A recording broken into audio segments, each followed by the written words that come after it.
Assalamualaikum warahmatullahi wabarakatuh. Selamat pagi semuanya. Bagaimana kabar kalian hari ini? Semoga tetap sehat dan tetap semangat belajar ya. Nah, pada pelajaran geografi hari ini, Ibu akan menjelaskan materi tentang perencanaan tata ruang wilayah. Submateri yang akan kita pelajari itu ada 4. Yang pertama, yaitu konsep rencana tata ruang wilayah. Yang kedua, tujuan penataan ruang wilayah. Yang ketiga, fungsi dan manfaat penataan ruang. Dan yang keempat, perencanaan penataan ruang wilayah Indonesia. Baik, langsung saja. Yang pertama yaitu tentang konsep rencana tata ruang wilayah.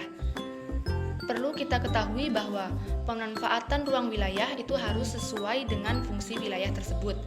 Pemanfaatan ruang wilayah telah diatur oleh pemerintah melalui Rencana Tata Ruang Wilayah Nasional. Nah, melalui RT/RWN tersebut dapat digunakan sebagai pedoman dalam penyusunan RT/RW provinsi dan RT/RW kabupaten atau kota. Penataan ruang wilayah ini dilakukan supaya ruang wilayah itu dapat dimanfaatkan sesuai dengan fungsinya.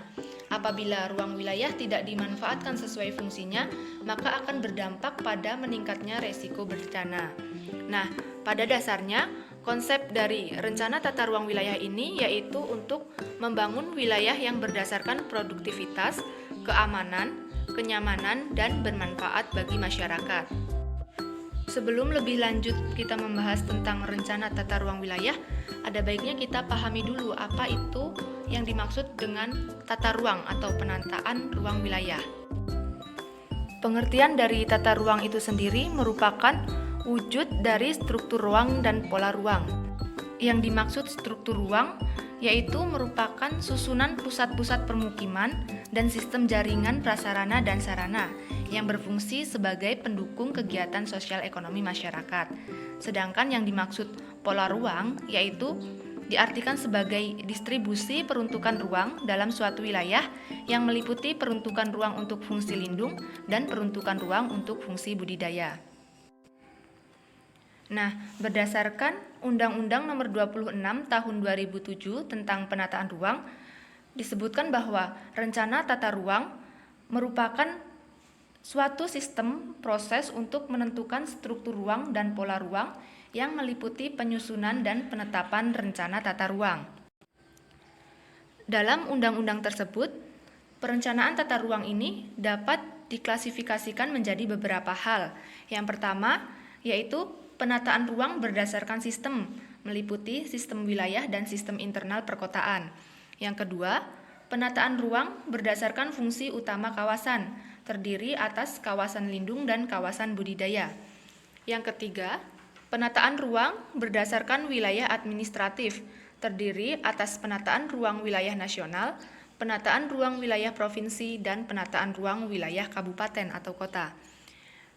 Yang selanjutnya ada penataan ruang berdasarkan kegiatan kawasan, terdiri atas penataan ruang kawasan perkotaan dan penataan ruang kawasan pedesaan.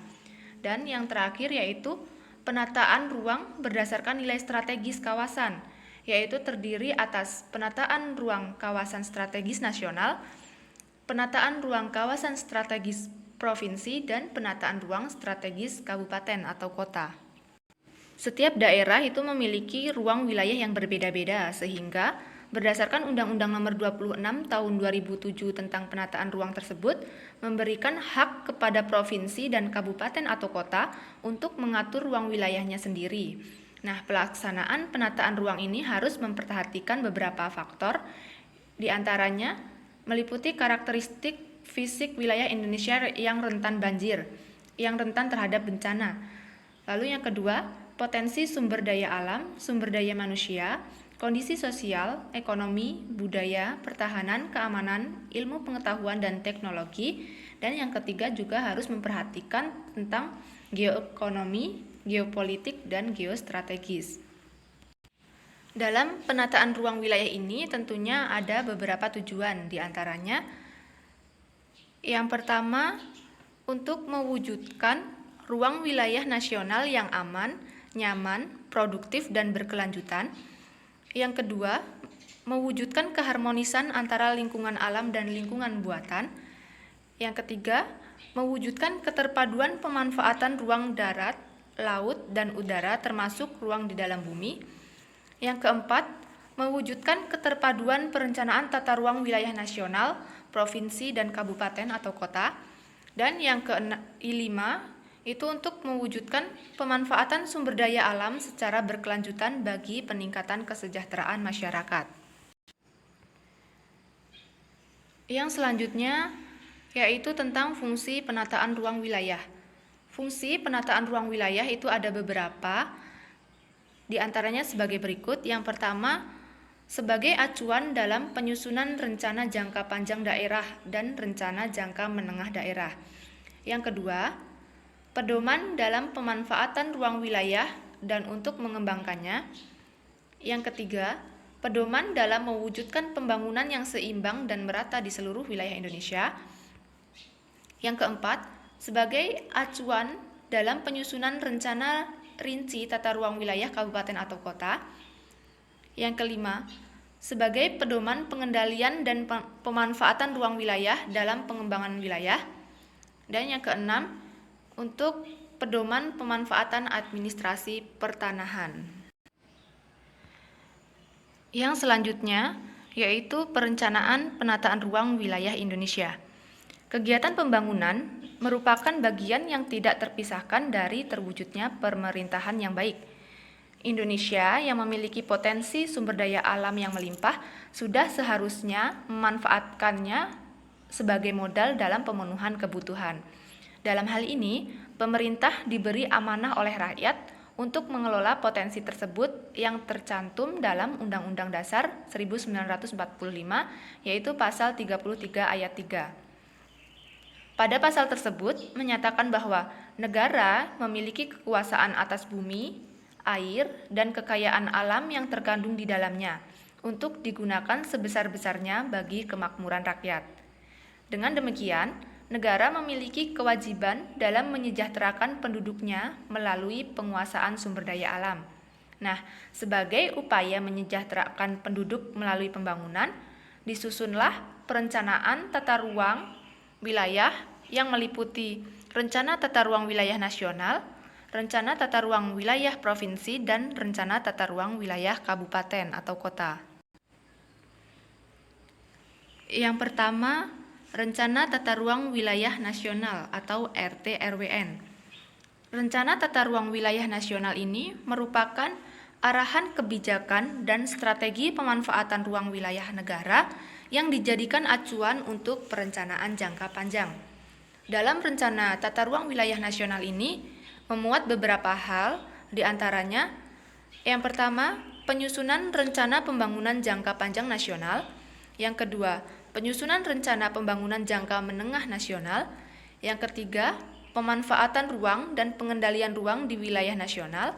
Yang keempat, perwujudan keterpaduan, keterkaitan, dan keseimbangan antar wilayah provinsi, serta keserasian antar sektor.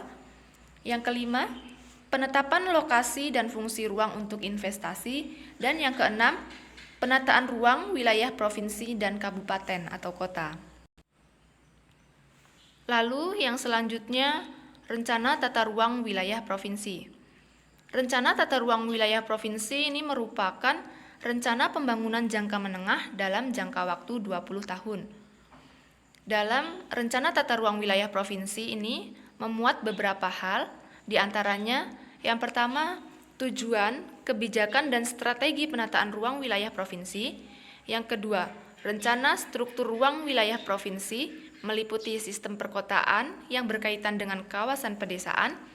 Yang ketiga, penetapan kawasan strategis provinsi, arahan pemanfaatan ruang wilayah yang berisi indikasi program utama jangka menengah 5 tahun.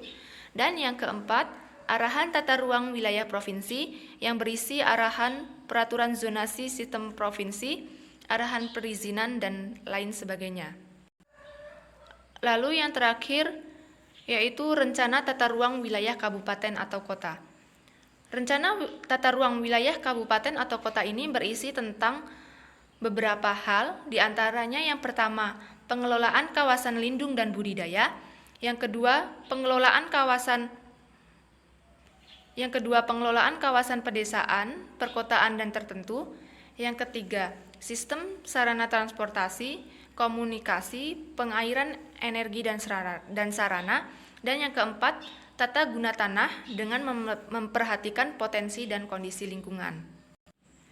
Suatu kabupaten atau kota dalam melakukan pembangunan itu wajib menyesuaikan dengan RT RW kabupaten atau kota. Dengan berpedoman RT RW kabupaten atau kota, pembangunan akan menjadi lebih bermanfaat, seimbang, dan berkelanjutan. Nah, Ibu rasa cukup sekian sedikit penjelasan yang dapat Ibu sampaikan. Selanjutnya, untuk tugasnya, ini silahkan kalian kerjakan individu dan dikumpul paling lambat hari Senin melalui WhatsApp Ibu ya. Baik, Ibu rasa cukup. Apabila kalian ada yang ingin ditanyakan, silahkan kalian japri. Dan semoga apa yang telah Ibu sampaikan hari ini dapat kalian pahami. Ibu akhiri, wassalamualaikum warahmatullahi wabarakatuh.